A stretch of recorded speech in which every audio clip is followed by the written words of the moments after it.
Judge Brennan, nice to meet you. Nice to meet you. I am Nana Carter, and I am here representing Article5.org. We have the distinguished honor of having the pleasure to interview Judge Brennan today. Organization that Bill Walker and I and others organized called Friends of the Article 5 Convention authorized and paid for a substantial research job to dig out all of the applications for convention that the states have made through the years. And over the 200 and some years of our country, there have been, I think, more than 700 actual applications that have been made. So the first thing is, well, if all these applications have been made, why haven't we had a convention? Well, if you read all the law books and the law review articles by the very learned professors of law and so on and so forth, you will discover that there's a very wide difference of opinion as to what exactly constitutes a petition for an Article 5 convention. What about all these 700 petitions that have been filed? Yeah, what about them? Do they ever expire? Well, that's a question. Some of them say they do. Some of the states say we're fine. We're asking for a constitutional convention or an Article 5 convention. Well, we're only asking for it for a month or for 2 months. If the others don't agree by then, we withdraw our application. So a lot of these applications have ifs, ands, and buts in them. All right. If this happens, and if that happens, but if this happens, then we don't do whatever. Right. So the scholars look at these various petitions of the states and say, well, this is a real Article 5 petition. This isn't, because they put too many conditions in it, right? Now, Bill Walker and others would argue, if they say the magic words, we want an Article 5 convention, everything else doesn't count.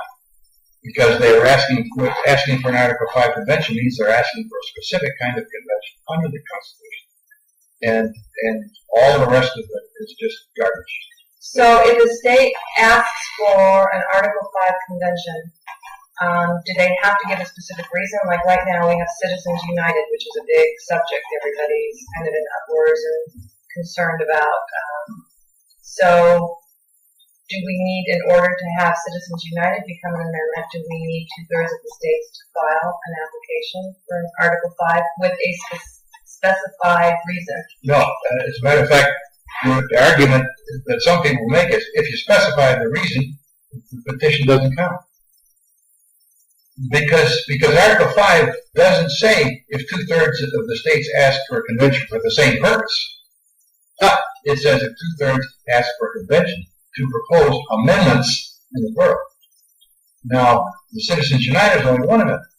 And the people who want to undo the Citizens United decision, they don't want an Article 5 convention. They don't want a convention that can consider a balanced budget or consider this or consider that or anything else. They want a convention that will propose their amendment and nothing else. So they don't want an Article 5 convention. Now, through the years, there have been various political movements in this country that have coalesced around a request for an Article 5 convention. One of them was to change the way we elect our United States Senate. We choose a United States Senator because the original Constitution said they were chosen by the legislatures of the states, and they were up until 1913. And then along came that was a magic year in this country. Yeah, well, a lot of things. Yeah, a lot of bad things in that year. but anyway, so the people who wanted to elect their senators got petitions from the various legislatures of the states saying we want an Article 5 convention to do this.